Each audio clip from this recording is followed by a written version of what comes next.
Hello and welcome to War Kids.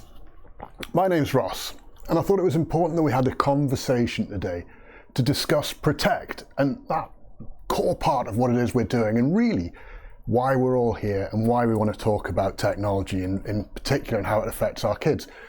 And I think this is one of those things. Everyone has an opinion, okay? There isn't one person who we've spoken to who says, we agree with everything you say. There isn't one person we've spoken to who said, we disagree with everything you say either, okay? And I think that's important. You can agree, disagree, you have every right to do that.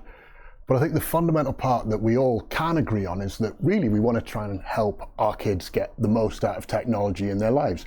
And we also don't want technology to be such a disruptive influence in our lives and in our home lives especially. And I think that's the bit that we have to kind of come together on and embrace each other with.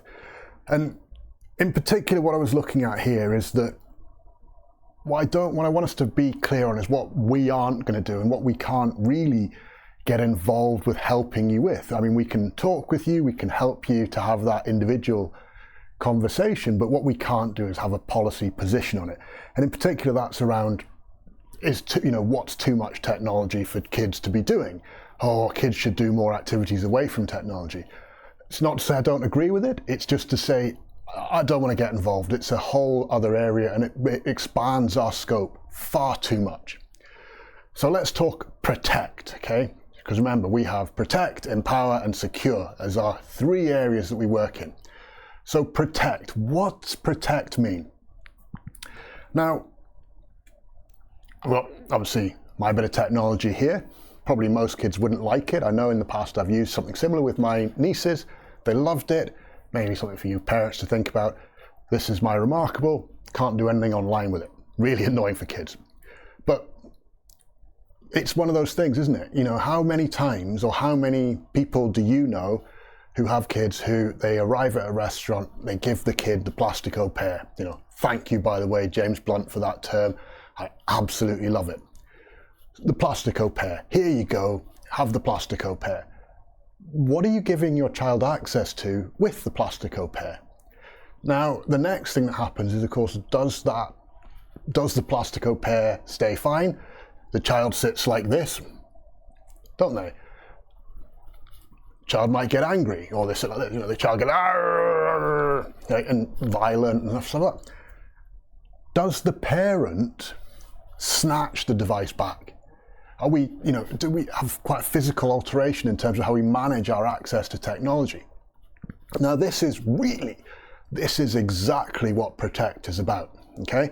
So it's not just about what's on that device and what they're able to see. Bear in mind, you hand it to them in a restaurant, no doubt connected to Wi-Fi because, they need Wi-Fi. You then ignore them while they're doing what they want, like this. What are they watching? What are they looking at? You don't really know because you tell them, turn the volume down, put your headphones in. You don't really know.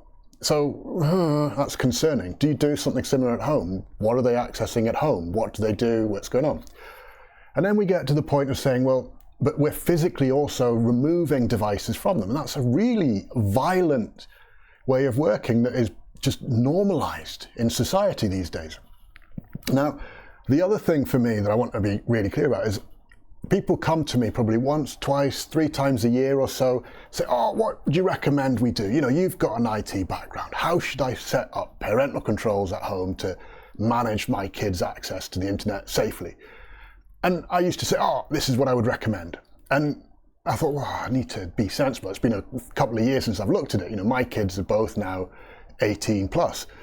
And I thought, so I had a look and I looked at 4 other platforms.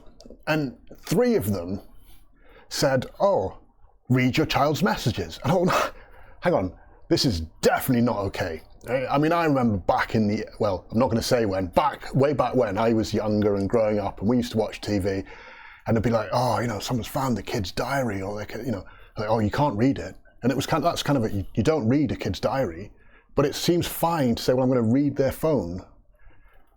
And what we really are normalizing is controlling coercive behaviors. And then we're worried or wondering, what's happening when my kid's 18, younger than 18 now, isn't it? 13, 14, 15, 16.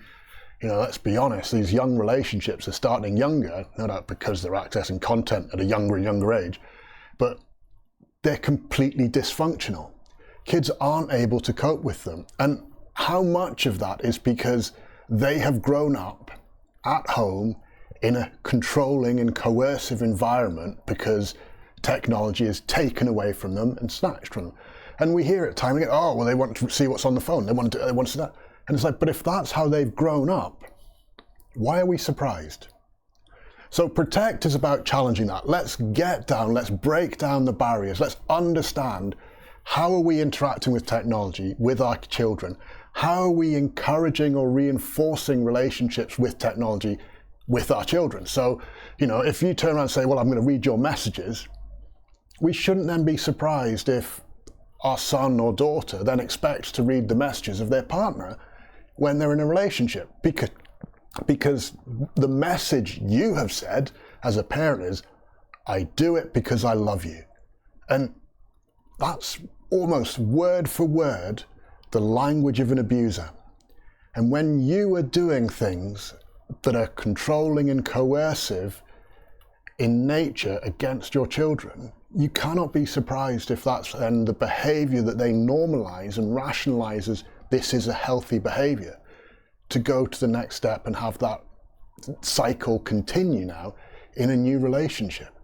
So I think we need to be willing to have that conversation. We need to look and say, oh, am I part of the problem or am I going to be part of the solution? And so Protect is about, let's build that solution. What can we do to protect our children properly so that their relationship with technology comes through in a healthy way? That if we are going to turn around and say, right, I want to read your messages, or I have concerns about your messages, which I'm not saying that at no point should you ever read your child's messages. Your child could be being bullied, anything like that. If you see the signs, by all means, you should have that conversation. But it should be a conversation that involves the child, rather than it being, I demand to see, or even I'm going to sneakily do it. Because that was the concern I would have of these parental control things. If you can read the messages, I guarantee you will respond to them and it's obvious to the child that you've done it. And if that's the case, straight away you've eroded any level of trust. You've just violated all levels of privacy. And we need to make sure that we're raising our children in ways that they understand that, you have a right to privacy. You have a right to say no. You have a right to not actually be interrogated constantly about what you're doing online. Because when we don't do that, that's then when relationships turn toxic and they go out and they don't know how to properly deal with these things in the real world. So I hope you've seen. Stay in touch. Let us know what you think of War Kids. Is it something you want to support with? Obviously for us at this point, we're going through a funding cycle. We are trying to raise the funds to get this and properly start the campaigns to move to get government engagement so that the government will actually support parents in their right to protect their children, which is ludicrous that we're having this conversation in this, 2025, we're having a conversation. Can the government support parents in protecting their children? Is it okay? Is it appropriate that tech companies are selling data about children and what they're doing?